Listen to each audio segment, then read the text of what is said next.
New Sprint Ride Option podcast. Stop me if you've heard this one before. The 49ers season is on the line tomorrow night.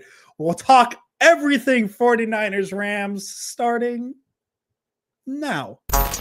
Welcome, everybody. We are live. My name is Jason Aponte. I am Andrew Pasquini. We're working. That's it. We're working over here. That's it. Let's go, Niners. Let's go, Niners. Sprint Ride Option podcast. Oh my goodness. We are live. It is a new episode of your favorite podcast, the Sprint Ride Option podcast. I'm Andrew Pasquini, joined as always by Jason Aponte. And Jason, it was a game that it feels like a couple years ago. We're like, it's only the Rams. Well, the Niners will be fine. And here we are. A little nervous. 49ers Rams Thursday night. Jason, how you doing on this lovely Wednesday? Living a dream. Wouldn't have wanted it any other way than it to come down to the Rams. And it always feels like when the season is taking a wrong turn, it's always the Rams that are right there. Or there's a pivotal game, it's always the Rams on the other side. So interested to see how this one goes down because Rams 49ers is always interesting. Yeah, no, not even just Rams Niners, but it always feels like it's a prime time slot where the Niners kind of figure it out against the Rams. I remember the Monday night game. Was it 21? The Niners came out and just absolutely. I think Debo had a big game, which, boy, oh boy, we could use one of those tomorrow, couldn't we, Jason? With all the drama going on there. But yeah, it always feels like it's the Rams in these turnaround spots. Unfortunately, as we've mentioned, we're a little later in the season than we're used to for these turnaround spots. So this is going to have to be a turnaround spot and then some. But the 49ers have the Rams tomorrow night. Before we really dive into the preview, we weren't here Monday. Let's just get quick thoughts from the Bears game, Jason Aponte, just really quick. So we have our opinions out on the internet. This podcast has been begging for it. I think we finally got it, Jason. The 49ers finally played a full 60 minutes against a football team. Just ignore the fact that it was the Chicago Bears who were a dumpster fire. But we finally got what we wanted here on this podcast, a full 60-minute performance from the San Francisco 49ers. Yeah, that's my big takeaway. It's regardless of the opponent, the 49ers were able to do that and also kind of turn back the clock and look like the team that they were in 2023, meaning if you're an inferior opponent, we're going to blow the doors off of you. And regardless of that, take away who the opponent was, it's just good to see them getting back to playing football on both sides of the ball. I mean, the defense generated pass rush. Yep. The offense looked like it did last year. So, when you play like that, it's going to be hard to beat. Especially harder to beat when it's the Bears. You don't really take away anything other than we knew the 49ers were better than the Bears, but we were just waiting for the 49ers to play their game, and they did. Now the question is, was it too little, too late? Yeah, and I mentioned it at NinersNation.com about the pass rush, and I think it works with the entire game, Jason, the Niners pass rush had 7 sacks, and I'm sure you guys can talk about how the Bears have allowed the most sacks this season. But, the alternative, Jason, was the Niners pass rush looking like shit against the Bears. And so that's kind of my takeaway from the game. It's the Niners looked really good against a bad team, but the alternative was they could have looked like they've looked the past month against a bad team, and it wouldn't have been good. So, that's my thing. It's not great. My big tagline was, it was really, really good to see the 49ers look like that. However, if they do not pair it with a win on Thursday, that performance meant absolutely nothing because, again, must-win territory, I think that's pretty obvious. But you looking good against the Chicago Bears means nothing if you cannot back it up against the Los Angeles Rams in a game that you need to really keep your playoffs alive. So that's my thing of hey, it was really fun on Sunday. It could have been worse. I felt really bad going into it, but the Niners look like the Niners. Now let's see if they can bounce that back on Thursday to see what they can do and see if I guess essentially, Jason, is the question is for tomorrow is we're going to find out if Sunday was because it was the Bears or if it was because the Niners have turned a corner. And that's what tomorrow night will be. Yeah, we'll find out if that was a blip on the radar or if the 49ers are who, they have been over the past few weeks, and the funny part is the 49ers could put another 60 minutes together that would mirror that and still not walk away with a win here, which is why, we had to start with baby steps of, can we just see you play competent football for 4 quarters and then we'll take from there whether it's a win or a loss. But, that's where we got to start, is from the ground up with the 2024 49ers. Yep. So let's move on. We're away from 49ers Bears. We're now moving on to 49ers Rams. And as really with any game at this point in the 49ers season, the first news story we should talk about, injuries, Jason Aponte, because we're 49er fans. We just deal with them.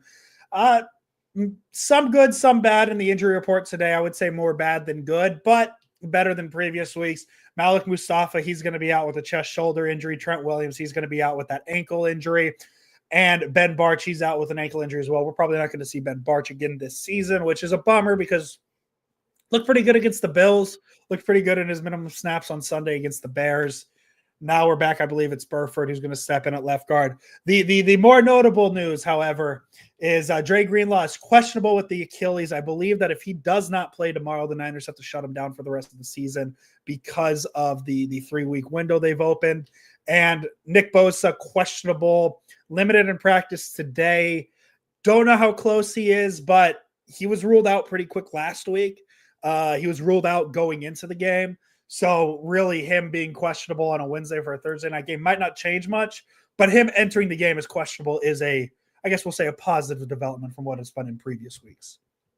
Yeah, for sure. I think Greenlaw plays based on the way that they've been wording everything. Obviously everything is walkthroughs, but he would have been a full participant in practice today if there was a practice. So I think that's your biggest sign.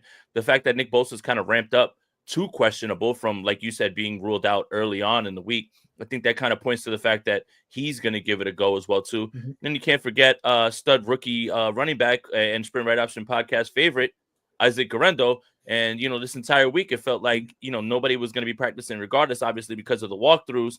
But I think I feel a little bit more confident that he's going to play as well, too. So, yeah, it's a bummer about Malik Mustafa. It's a bummer about obviously Trent, who's dealing with something that's family-wise. But the 49ers are going to get some returning guys, and I think that is more important. And I also believe that Greenlaw, Bosa, they realize the importance of this game. Don't underestimate the Rams 49ers rivalry as a little bit of a motivation for these guys to get back and adding on to what's already at stake for this team. Yeah, and again, this is where the 7-set game against the Bears might come into play. Is okay. Yeah, it's a bad Bears offensive line, but Niners did it without Nick Bosa, and now there's a little bit of momentum. You get Gross Matos with 3, Leonard Floyd with 2. Now you're getting Bosa back, and now it's like, okay, yes, there's a lot of injured parts on this line still.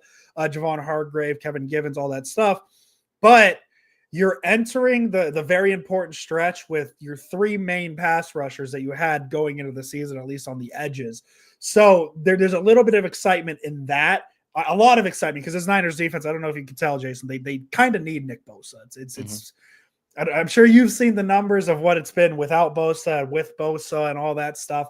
Niners need Bosa, but then Guerrero being questionable and sounds like he's going to play. That's huge too, because Guerrero's your third running back, and like it's just, I know these are all NFL players, but like you get to a certain point, and like nothing against Taylor, but it's just like how much more can you go through it? And this is a guy you draft, you traded up to go get. He had I'll say an interesting game against Chicago, because it wasn't really pound for pound his best game, but he did have that 130-yard run that really opened it up for his numbers, so it looked a little bit better. Yeah, man, I mean, it's just really, Jason, you mentioned the division thing, but then also the playoff thing.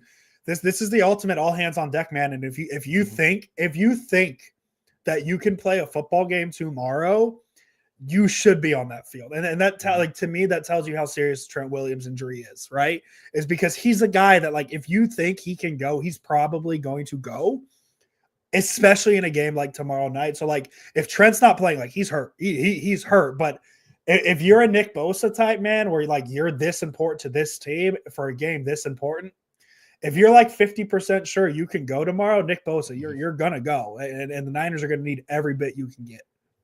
By the way, I don't know if you know this, since we have to run on vibes based on, how this team has played, and we hope that there are things that are in the air that supersede regular football things. Leonard Floyd on tap for his 3rd consecutive revenge game. And he's 1 for 2, takes down the Bears, the Bills game will write off, but against the Rams, so you got to hope that continues as well. The team leader in sacks, Yetur Gross-Matos NFC Defensive Player of the Week. You've got to feel good about that. But with Guerrero, I feel like what I saw from that offense, and albeit it was the Bears just playing a bunch of zone, and that's no way to defend the San Francisco 49ers, regardless of who's available, is the dynamic of Guerrero's receiving ability, which kind of opens the offense up a little bit more a la Christian McCaffrey. Obviously not to the same degree, guys, please. Yeah. What I'm saying is you get him on those choice routes, you get him out there, you obviously see him make that catch on that moon ball, 2 catches for 50 yards.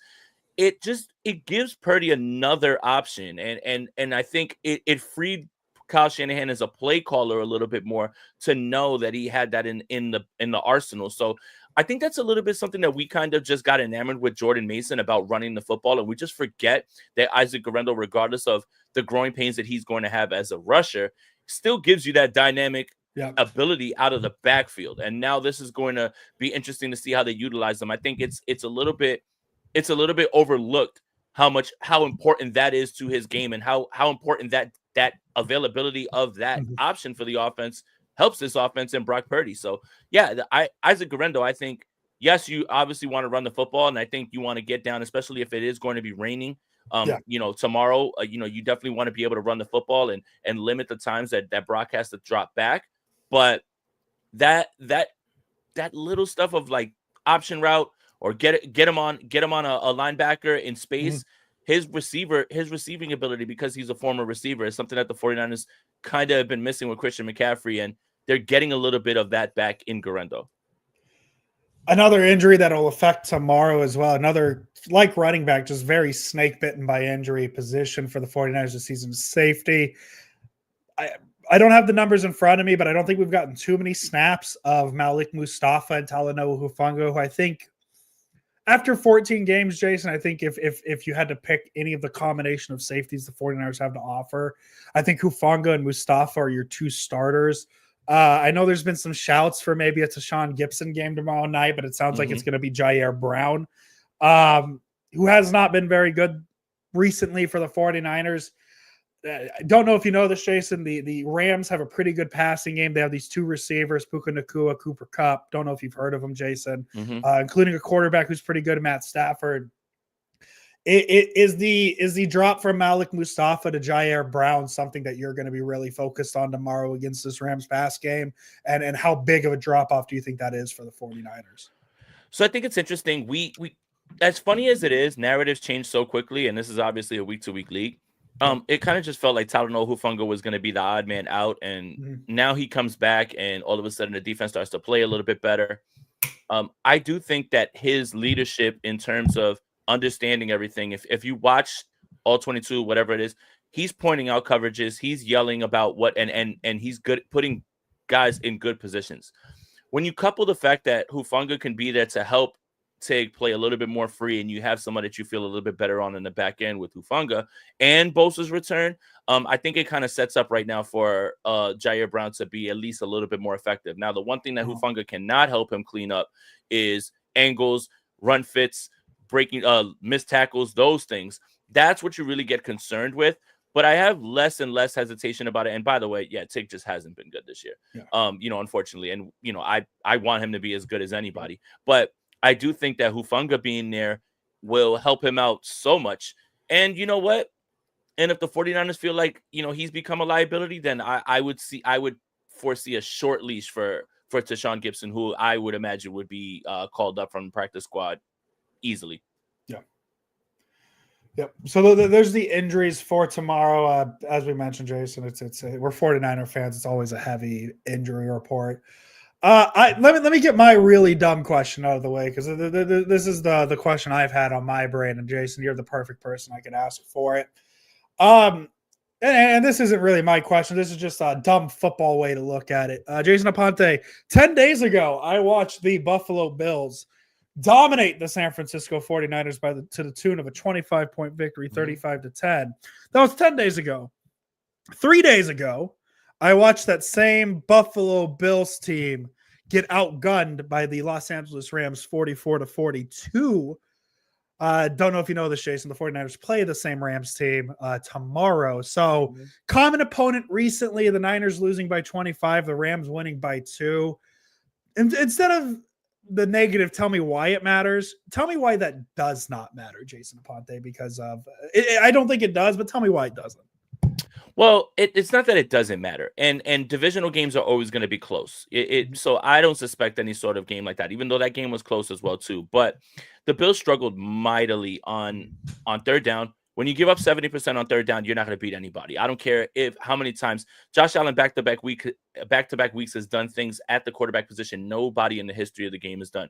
Receive a touchdown, catch a touchdown, throw for a touchdown against us. 6 touchdowns, 3 rushing, 3 passing. The only time that those 2 things have happened, Josh Allen's kind of running away with the MVP right now. Yeah. But when you give up that many third downs, you're not going to beat anybody. And also, Puka Nacua is playing like a man possessed. I think the only other receiver right now that has probably been better these last few weeks than Puka is probably maybe Jamar Chase, and that's probably who it is because he's the best in the league this year. And Jerry Jeudy, who's just been lighting the world on fire, these last few weeks. So I think it's a combination of things. I think another thing that you look at in this game when I watched it back was the head scratching decisions from Sean McDermott. So much is always talked about with how game management is, and so much is thrown at the feet of Kyle Shanahan. This is a problem across the league for a lot of teams. If you watch a lot of games, you're going to watch a lot of teams blow things in game management. And Sean McDermott having Josh Allen run the tush push was horrible. That's a horrible idea. When you have 3 timeouts, you throw the ball 3 times into the end zone, you try to score, and you hold on to your 3 timeouts after you kick the ball off instead of having to go for the onside. So when you look around the league, everybody's kind of talking about, well, Kyle Shanahan can't manage the game and all. It's an epidemic, and there's a lot of teams that easily kicked away games all season where it's just mind numbing. I mean, Sean McDermott, I was yelling at the TV, like, what are you doing, man? You throw the ball 3 times, you save your 3 timeouts. Instead, you have to try for the onside. Game over. But Matthew Stafford had one of his better games of the year. Like I said, the only receiver that I would take these last few weeks over Puka is Jamar Chase. And never underestimate the fact that Sean McVay has a really good quarterback who can execute a great game plan. So yeah, I mean the Rams are good and they're hitting their stride at the right time. And then that was my other question. Thank you for bringing up Matthew Stafford in his game because he had a very good game. I think he threw 300 something yards, big part in that win.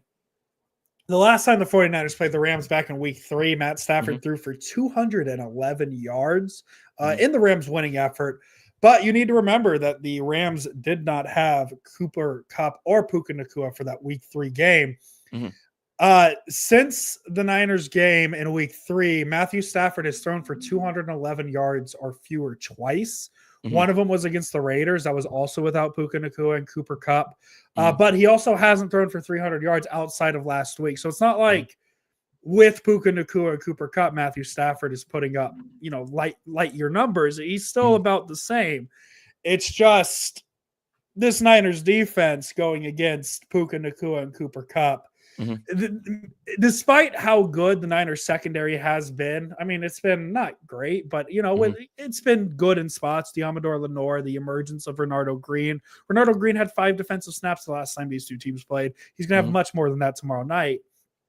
But this is a stupid question, Jason, but how much of a concern is it that now it's okay? Last time these 2 teams played, it was no Kupp, no Puka. Rams still won. Here we are 2 or 3 months later. Now it's Puka and Kupp, and the Rams feel like they're at full strength. Is that a concern to you, or do you just put that in? Well, yes, it's a concern to you, Jason. But is that a division game, right? It's a division game. It's obviously going to help the Rams, but is it going to be that thing? It's like, okay, well, the Rams won without them last time. This is obviously going to be a Rams win this time. I guess that's my question. No, because I can play that game too. George Kittle and Deebo Samuel didn't play in that game as well too, and in the game in which Jawan Jennings went crazy on them, and Jordan Mason was the running back at that time. So we can play that game all you want, but obviously, look, I'm not going to give you any earth-shattering news. The way to slow down this offense and the issues that the Rams had throughout the weeks is from pressure. And these are the numbers that you need to really focus in on. And this is how the 49ers have to disrupt this offense, because Matthew Stafford is 5th in the league when operating from a clean pocket, but he ranks 36th in terms of EPA per dropback when under pressure, minus 0.5. And on third downs, 30.6%. And he's 14th in overall EPA per dropback from a clean pocket, 0.09. It's just on third down. I mean, just you've got to get in his face. If you allow Matthew Stafford to sit back there, he is going to pick you apart. But the way that he kind of was struggling was they were getting to him. And these numbers are just startling. Look, Stafford posts numbers above the 85th percentile when playing from a clean pocket, above the 90th percentile on third down.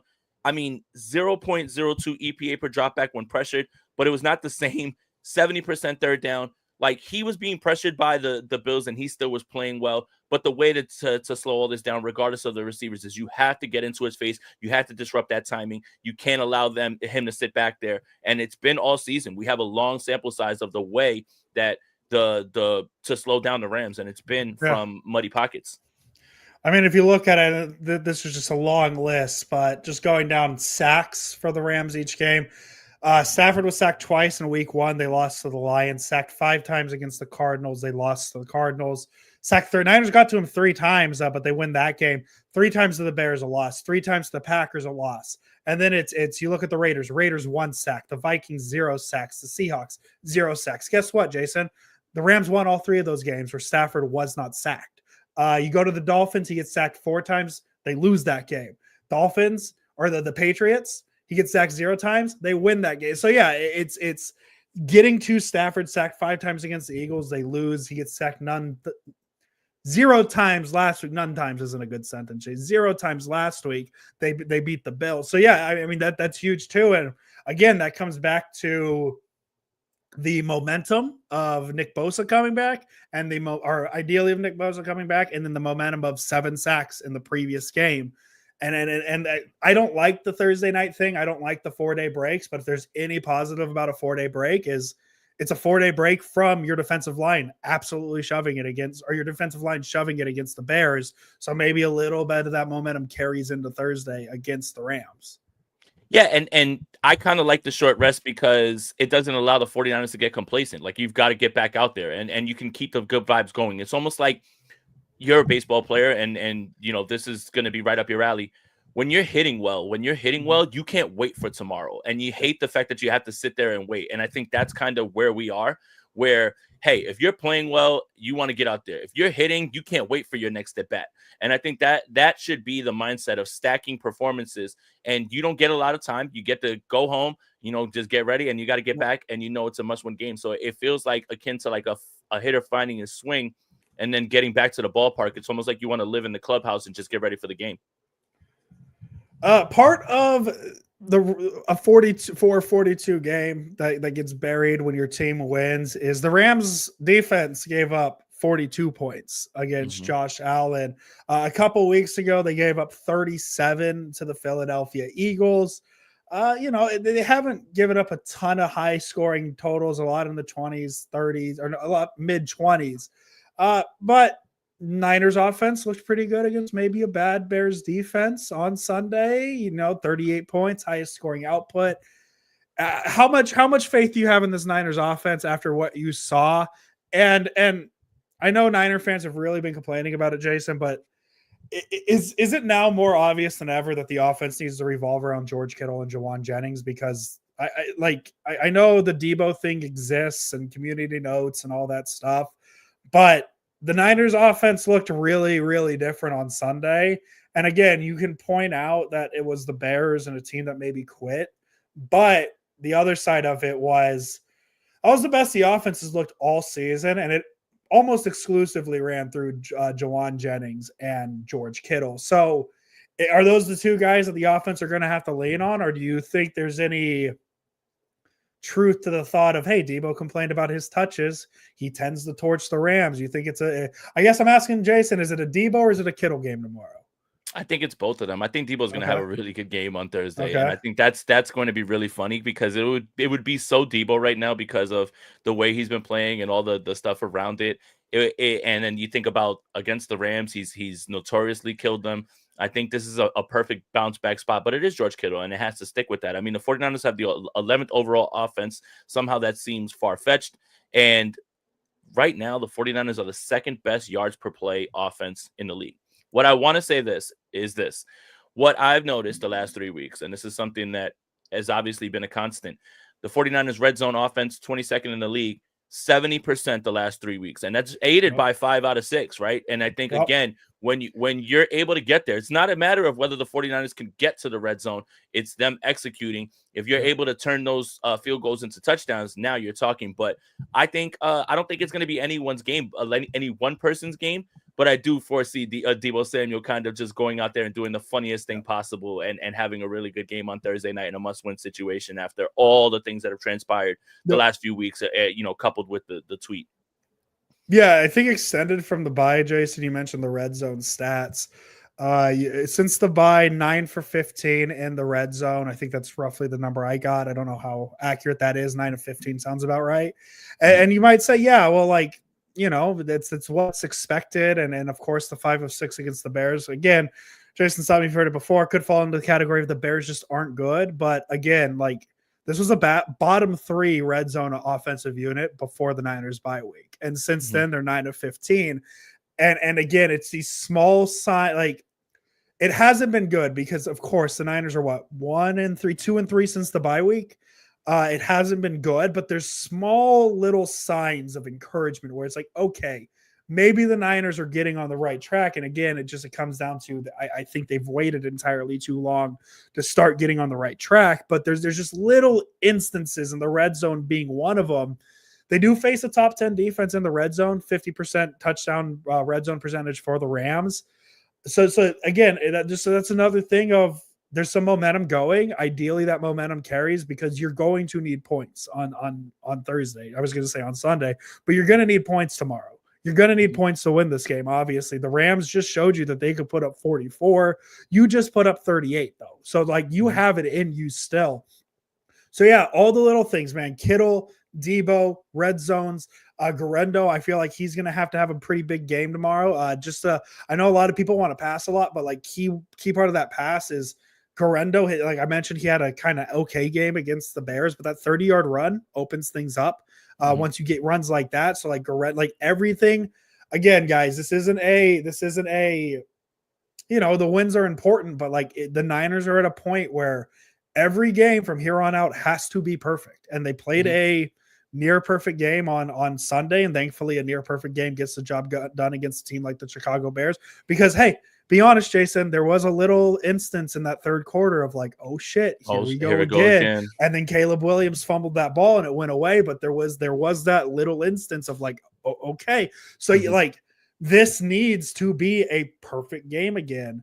And unfortunately, there are no Chicago Bears left on the schedule. You're going to have to play a near perfect game, but you can't have dips in judgment like you had against Chicago, like you had against the Rams back in week 3, like you had against Arizona. If we want to pretend the playoffs are a thing, it has to be perfect football from here on out. And it started with Sunday, but Sunday means nothing if tomorrow's a loss, because then you're dead. So it's just everything has to be perfect. And there are signs, despite the 2-3 record after the bye week, that things are getting better. It's just, is it too little too late at this point? Yeah, 100%. And obviously, we can talk till the cows come home about, the Rams offensive weapons and how to slow them down. But just a few quick numbers to just highlight everything. Kupp and Nakua are literally accounting for 79.4% of the receiving yards for the Los Angeles Rams. And one thing that I think is really interesting, and it's something that I've noticed when I'm watching them, is they play ahead of the sticks. And that's a lot to do with Kyren Williams. In fact, I found some numbers to back that up. The Rams rank 4th in the NFL in third down avoidance, meaning they don't get to third down because they're running the football, they're getting there, they're converting early on.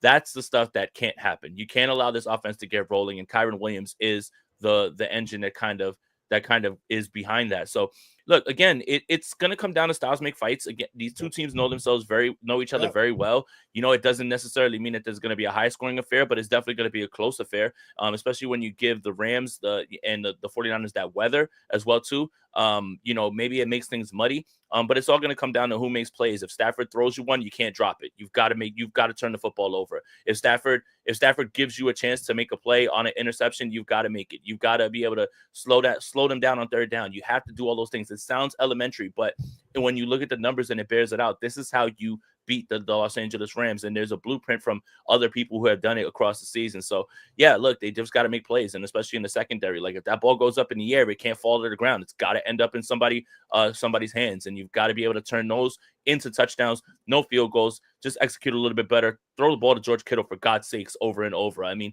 we've watched everybody else spam their tight ends. I mean, Brock Bowers is leading almost the world in receptions, right? Spam it. I don't care. I think we've gotten to a point where you want to get cute with your game plan and how you feel about certain matchups. But if something's working, then spam it until it doesn't work. Yeah, and you mentioned styles make fights, and these are two familiar with the teams, but you got to remember too the little friendly rivalry between Sean McVay and Kyle Shanahan. There's going to be some things that the Niners pull out and the Rams pull out tomorrow that we haven't seen all season, and in these games, Niners Rams, that tends to be those plays tend to be the decision makers. I mean, you can think of several gadget plays that have worked for the 49ers against the Rams that have changed games. So I'm really excited because I think there's going to be, obviously Shanahan's really pushed the urgency thing. And I think Kittle who touched on the sense of urgency the Niners need? Somebody touched on it after the game on Sunday. Well, they've been saying it for weeks, but it's nice to hear it after a win.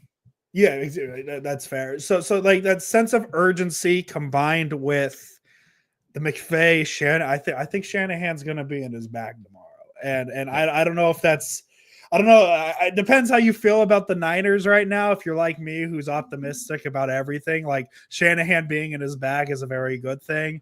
But if you're a little more pessimistic about the Niners and a little more down on Shanahan, I could feel a little bit of like, oh God, Shanahan's going to be in his bag tomorrow. But historically, that's meant good things for the 49ers in this rivalry. I know the winning streak is no longer, but now we can kind of zoom out with the microscope and say, hey, they've won 10 of their last 12 against the Rams or whatever it may be. So historically, this has been a very good rivalry for the 49ers, especially Kyle Shanahan. It feels like he has some of his best games against the Rams.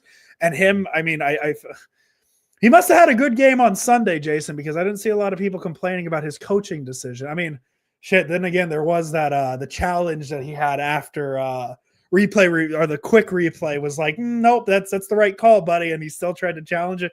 That was a little weird, but it felt like he had a pretty good game against the Bears on Sunday. So again, Jason, I just hope it rolls in, and it's a matchup that Shanahan historically has been good at, and it's a matchup that Shanahan has had some fun with in the past, and I hope we see a little bit more creativity from Shanahan with the Rams out. Yeah, I suspect that Kyle's going to be good. And also, by the way, shout out to you, Kyle, going for it on fourth down. What in the Dan Campbell is going on in this world? When Kyle Shanahan says, nah, man, we're not going to take a field goal. We're going to go step on their neck. I think a lot of that is coming over from a sense of desperation just based on the way that things are going. Look, the 49ers could win out and obviously not make the playoffs, but you just want to see them be able to put up a fight. So now you get Dre Greenlaw back. You get Bosa back. Hufanga looks like obviously a better option in the backfield. Obviously, you're missing Malik Mustafa, but call me optimistic. I think that this is the exact spot that a 49ers team would be in right after a win over the Bills, right? Like I almost feel like I wish the Rams lost to the Bills, which obviously we do because we're trying to catch them. Yeah, that would have helped much. Right. Because then they would be way more hungry. And not that they're not hungry. I mean, obviously Matthew Stafford is like, let's go beat the Niners, whatever, fine. But this feels like if someone was on the outside looking in, they'll be like, well, the 49ers have had a bad season. Well, the Rams just, put 44 up on the Bills. this just feels like a spot where everybody's kind of overlooking the division aspect and how the 49ers Yep. are now. The one wild card is going to be what's the weather like, and we know that Brock Purdy has a problem with that. But I expect that the 49ers are going to bounce back in this game, and this is a perfect spot because no one believes that they will, and everybody's just going to go off of last week saying, hey, they beat the Bills. The 49ers couldn't beat the Bills. What makes you think they're going to beat the Rams? I think this is a perfect spot because everybody's kind of just overlooking it and oversimplifying that when they're not looking deep down into the matchups and how these games usually go. Yeah, and just so we know, Jason, just put numbers on it. We've been talking about how important of a matchup this is for the 49ers. Per the NFL playoff picture that they have on NFL.com, the Niners are the 11th seed currently, obviously not a playoff spot. Current playoff percentage is 7%. With a win tomorrow, it goes to a whopping 11%. But a loss drops that down to less than a 1% chance to make the playoffs. So it is as close to a do as die that you can get. But you mentioned just how funky Sunday was because last week entering the Bears game, the Niners playoff odds were at 8%. A win would bring it to 10. But because the Cardinals couldn't get the job done against the Seahawks keep their 2+ game lead in the NFC West because the Niners don't have tiebreakers right now. And then the Rams upset of the Bills, Niners still a game back behind them. So there's still 2 teams ahead of the Niners before they even can think about surpassing the Seahawks in the standings. So again, the Niners have made this bed. They have to lay in it. You wish that the playoff odds were a little bit higher because I'm looking at look, go remember the days, Jason, you go look at those Vikings playoff odds and current is greater than 99%. And if they win, it's greater than 99%. And if they lose on Sunday to the Bears, it's still greater than 99%. And I miss those days because that little in the hunt graphic, all that is false hope, man. You see those little playoff graphics and you see the Niners in the bottom right corner of like in the hunt with their little 6-7 record. And you tell yourself, it's like, we're on the graphic. We got a chance. And really you don't, but it's dare I say, Jason, it's all we got at this point, man, is that little in the hunt playoff graphic. Yeah, and I think the most important thing is that the 49ers finish the season strong. Maybe not in win-losses, but they finish strong by playing competent and showing effort. There's a lot of talk about tanking and wanting to get a pick if we're not going to make the playoffs, but I think that is obviously nonsense because players don't tank and neither do coaches. But I think culture is important because it doesn't matter what draft pick you get, how high it is, what player you bring in. If the culture is we're going to lay down and die when things get weary or when it gets tough, then you've got a bigger issue than the people that you're bringing in. You have to have players who not only fit your culture, but want to be here and they want to see, hey, we're not going to go away. And regardless, if you get mad at the 49ers win too many games and they push themselves out of a top 10 pick, I would say you have to play as hard as you can, and those guys will. Yeah. And you have to set the culture and you have to set the precedent that we're not just going to tuck our tail and run away when things get weary and they get tough. So I think, again, culture is more important than draft position because you bringing in a player to a shit culture, we've seen it with how many teams. They've constantly get top 3 picks. Why is it that their team never turns it around, even with blue chip players? It's because of shit culture. So I'll take a lower draft pick. I'll take a team that down the stretch these last 5 weeks played their asses off, showed effort, didn't cry, didn't tuck their tail and run, and let's knock some people out of their playoff spots as well too. If we're not going to go, you're not going to go. So I think all of those things are important. It's just the idea of, well, they should just lay down and die for a draft pick. It would scream something far more organizationally fundamentally broken than something like if they went out there and they moved to pick 17, and they didn't make the playoffs. Fine. Give me the team that's going to keep fighting. Give me the culture that's still intact. And give me the team that seems like they're still listening to their coach and the message isn't lost. Yeah, and again, it comes down to the people that want to tank, and then draft pick and whatever. What does that say, man? Because the Niners, again, were Super Bowl expectations at the start of the season. Like, I don't care how bad the season has gone. If the Niners have a playoff shot, they physically can't tank because of those Super Bowl expectations. And if you're tanking already as a team who had Super Bowl expectations at any given point, that's a culture thing, man. And that's just not what you want at this juncture. And we as 49er fans have seen what culture issues look like plenty of times. So we're familiar with it. So yeah, man, I don't know. I don't like the idea of tanking because it's not something that a team with Super Bowl aspirations should do, and it's just or that had Super Bowl aspirations, and it's not one the team should do if they have playoff chance. Like, dude, man, if we were already knocked out of a playoff spot like the Raiders or like the Patriots or like I just don't think people realize like how many real bad teams there are in the NFL. The Niners are not a real bad team. They might feel bad in this moment, but to use the money ball analogy, there's about 54 more feet of shit before we actually get to the territory of where some people are trying to like draw the Niners out to be. So I don't like the idea of, oh, well, because like tell that to fucking Ben Barch right now, right? Like that's my issue with it is tell that to Evan Anderson, to any of the guys that are trying to like prove that they belong in this league.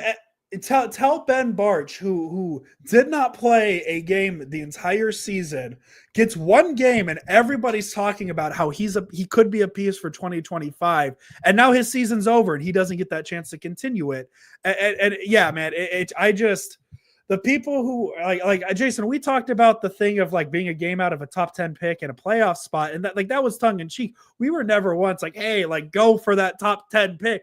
But like, yeah, man, like I just have a hard time believing that if we're out here with Super Bowl aspirations at the start of the season, at no point should losing games for a draft pick come up, and the Niners, because of them not going for that, are in week 15 with playoff chances. And that's really, again, that's all you can ask for at this point in the season. I know we're used to the Niners being sewn up at this point, but literally all you can ask for in week 15 is a chance to get into the dance because, Jason, if the Niners make the playoffs at this point, you can't tell me going into wild card weekend they're not the team that people go, we don't want to play the Niners right now. Mm-hmm. So yeah, man, it doesn't feel good right now, but let's talk about it in a month, because if we're talking about going into the Cardinals week, Jason, of like, hey, they win this game, they're in the playoffs, it's totally different than 2 weeks ago where people wanted them to tank.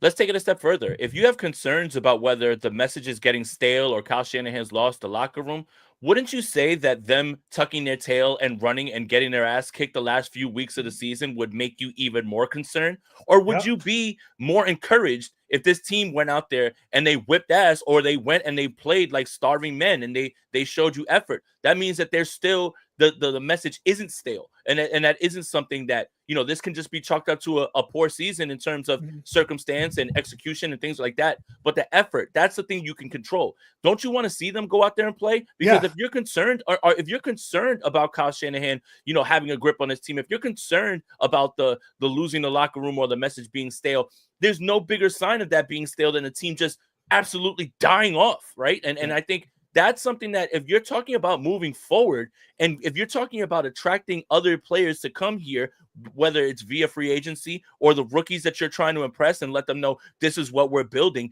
that's not how you do that. A team, and again, I point this out, there's plenty of teams that all the time are perennial top 5 picks, but they don't ever turn the corner. Why? Shit culture. That's the thing. It doesn't matter where you pick. If you don't have the foundation in place, doesn't matter who you get, it's not going to work. So again, like that part is it's just baffling to me when it comes to like, I'd rather see them lose. A fringe benefit of them losing is them getting a higher pick, but that is not more important than culture. That's not more important than continuing the success in terms of effort and the message. And also, might I point out, the last time the 49ers had a season like this, which was 2020, we never questioned this team's effort. Even then, the defense was missing everyone. They played their asses off. They went hard. They lost games because they were undermanned. They lost games because their quarterback was out. But you looked at that team and said, you know what? That was just shitty luck. The whole team was injured, obviously, everything with COVID. That's the way you have to be able to frame this season, not when it got tough, we just took our ball and we folded our tent and we went home. That's not how you attract people here. That's not how you keep people here. And that's not how you continue the success and just say that this is going to be a one-off season and we can get right back in the saddle next year after we retool and reload. Winning franchises are never content with losing in any context. And I like to believe the Niners are a winning franchise. I mean, it even goes back. I mean, you remember the Nick Bosa draft, man? Like back in 18-17 when we thought that Seahawks win was going to cost them Nick Bosa. And here we are. The Niners got a good little momentum win against the Seahawks, and the Niners also have Nick Bosa. So it's just one of those things, man. And again, the conversation might change with a loss tomorrow and less than 1% playoff chance. And then maybe we talk about what the future looks like. But again, as long as there is a functional number in that percent chance to make the playoffs, the 49ers should be pushing for it no matter what. So that's my take. AJ, so you got some underdog picks for us for tomorrow? I do actually. Ponte matches your first. I always want to say donation, but it's deposit. It could be a donation, but if you listen to Jason Aponte, it's not a donation. First deposit will match your first deposit up to $1,000. Promo code Aponte. Jason Aponte, hit me with those underdog numbers. Puka Nacua over higher 88.5 receiving yards. So the man's just on fire at this point, and I think that's going to be obviously, like I said, Nacua and Kupp. 79.4% of the team's receiving yards. The only receiver hotter than Puka Nacua right now is Jamar Chase, man, and I think that continues. I think the 49ers have to find a way to limit those explosives, but he looks for him early and often, and they have such good chemistry, and he's just playing lights out. It's hard to go against that. We're going to continue with George Kittle, 57.5 receiving yards. I don't care if it's raining. We're taking that over, that higher right there. 57.5. George Kittle, still the best tight end in football, still a guy that when you create things for him, screen passes, whatever it is, he's going to make things happen. George Kittle typically does well against the Los Angeles Rams as well too. I'm going to take Kyren Williams over a higher half of a rushing touchdown. That seems easy. I think the way that they run their offense when they get down there, it's pretty hard to slow them down. That's probably your best bet on the board. And then we'll do, and you guys are not going to like this one, higher 49.5 receiving yards for Deebo Samuel. Okay, there we go. Senior. We're into it. Deebo Samuel stonks are up. We're feeling good. I feel like there's only one way to go after you get community noted about your touches. So the only way to go is up. So that feels good. I like that pick, Jason. You want to get some predictions out of the way, and then we'll get out of here for our Wednesday night. I'll start. I got 49ers 23, Rams 20. I saw something with what they did on Sunday against the Bears, and I like to believe that it is something that they can replicate. I don't think it's going to be as easy as it was against the Bears. Definitely not. The Rams are much better than the Chicago Bears. But if we really want to look at it, this is a playoff game, man. And the Niners, they can win playoff games, and I just needs to be, man. It needs to be. It needs to be a win tomorrow. If not, then conversations change a little bit for the rest of the year. So I'm going to go 23 49ers, 20 Rams. I'm going to keep it a little low scoring. Yeah, I've got a 28-24. This is exactly the spot that the 49ers will bounce back in again. You know, everyone's going to look at this from the outside without knowing the matchups, without knowing how close that these two teams play, which how similar they are. And they're going to say, well, the 49ers got blown out by the Bills, and then the Rams beat the Bills. How the 49ers going to beat the Rams is exactly the spot you want to be in while everybody is saying all those things. The 49ers don't have a lot of time to dwell on Sunday's game, which I think is a good thing. You get to the field. As long as the rain isn't so bad, the 49ers put together a good game plan. I think the defensive vibes continue with Dre Greenlaw returning. Hopefully Nick Bosa's there, Hufanga's there. You start to get that feeling back of how it was. Those guys are going to be energized, and they obviously have fresh legs. So, yeah, give me the 49ers on Thursday Night Football in front of the world. By the way, if you're watching this game on Amazon, I implore you to watch it on Prime Vision, the all 22 version, because you're going to see things that you do not see on the TV broadcast, and it will save you from tweeting out embarrassing things as if, oh, he was wide open or this. You will see everything that's going on. So watch Prime Vision, the alternate broadcast, the all 22 version. Do not watch the TV broadcast. And NFL, if you're watching, I know you are, God damn it, get us the all 22 that we can watch in every single broadcast on NBC, CBS, everything else. What is your deal, and how did Amazon pass you so quickly with a better product? Dude, need to get that Madden camera angle, just being the main camera angle for football, so we can see everything going on. Jason, that does it for this episode. You mentioned the Prime special broadcast. There was another special broadcast that was that happened this week. You want to talk about that for a little bit? Yeah, a second? yeah. So I heard something happened in Springfield. Don't know what state, just Springfield that happened in. That there was a football game between the Cincinnati Bengals and the Dallas Cowboys, but it was a little different out there in Springfield, huh? Yeah, I mean, if you're looking for a tight end 2 help, I think the 49ers should have been out there watching. Nelson Muntz seems like a better route runner than I was giving him credit for. And if the 49ers want to get to bully ball, there's no bigger bully in Springfield than Nelson Muntz. Who know that Lisa Simpson had wheels as she wins the game for the Cincinnati Bengals, running past Homer Simpson. What a move. And Bart Simpson, I don't know what you're looking at on your throw over the middle to Homer. You almost stared down your receiver. He's got to work through his progressions a little bit better. And the star of the game is Lenny and Carl with their holding and kicking tandem. Man, what a night! Simpsons nerd and football nerd. I was just through the roof, man. That's one of the coolest things I've ever seen. And the only way that you could really get me to watch that shit fest of Bengals and Cowboys. By the way, Micah Parsons, stop being a little baby, please. Stop being a baby. Can I say something? That the way that Cowboy game ended might have saved the Niners some embarrassment, because you try to tell me the Niners wouldn't have been the first team to try and touch a blocked punt and lose the ball that way. Mm-hmm. But now it's a good little reminder of, hey, when the ball's blocked, don't do anything with it, especially in that situation. Because boy, oh boy, I watched that and my very first thought was, that's a mistake the Niners would make. And that's not a good thing. But Bart Simpson out there not reading defenses, throwing to the first, more like Bart Garoppolo. Am I right? High five, Jason Aponte. Right. What did Joe Namath tell him? What's the one thing he needed to learn about quarterbacking? Vapor jets. Vapor log. Vapor log. That's what I watched that episode. I watched it. I watched it on Saturday. Very good episode. Yeah. Watched it again last night with my girlfriend. And then the next episode came on, and I think she got hooked because she was like, "Yeah, you want to watch The Simpsons a little more?" So that's why what's his name? Apu had a scheduled wedding or something like that. Yep. The next episode, so a planned wedding. Yeah, the two, and then Homer allows him to stay in the house. Right. Yes, the part that got Jamie hooked was Homer having to stay in the old people's house because Jamie works at one of those, and so she was. Those will stop me from screaming. No, dude, the line that got me was, "Hey, what's that guy got?" And he's like, "Oh, it's a ventilator, a breeze for him.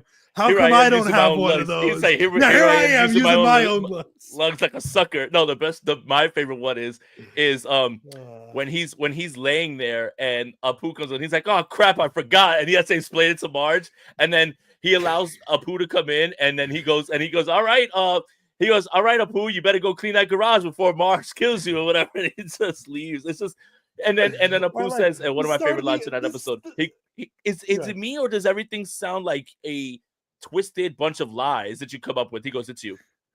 I didn't know. The one I liked at the start, and when he's like, "Why don't you just lie to your mom about having a wife?" And Apu does, and then like the very next is like, "Well, why would you lie to your mom? Who does?" He goes, that? "You probably shouldn't have told her that she did have a wife." Yeah, so I have a feeling there might be more Simpsons. No, all right. So look, we'll do one Bart Starr Simpsons reference, and I hope you guys get it. Please just follow along. Andrew's gonna get it right away. We're gonna go through these comments.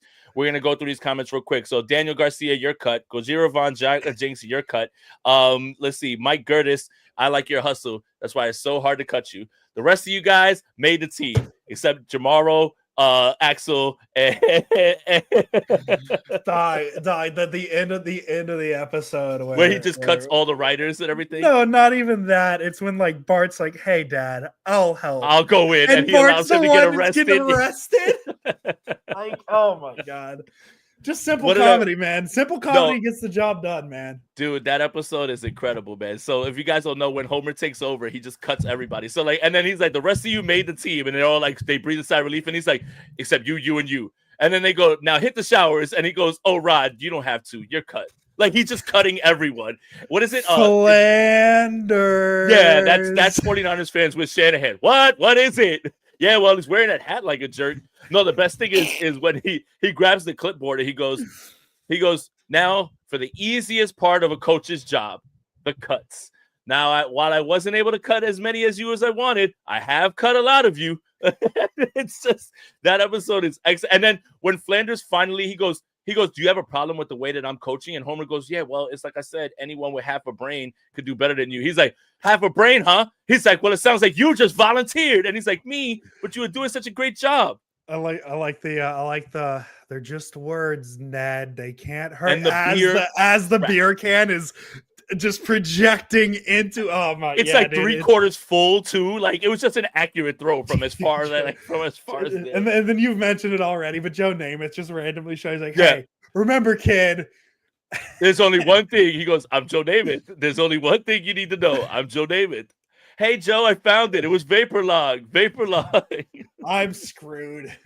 Yeah. I'm screwed. Yeah, exactly. That was fun. That was a fun episode. I said, might be watching more Simpsons. Right. Jason, we made it to the end of another episode. We will be back tomorrow, right after 49ers Rams, to give you an instant reaction. Both me and Jason will be here. Jason Aponte, as always. Let's go Niners. Let's go Niners. And man, Bill Belichick, North Carolina's coach. That's really weird, isn't it? Welcome everybody. We are live. My name is Jason Aponte. I am Andrew Pasquini. We're working. That's it. We're working over here. That's it.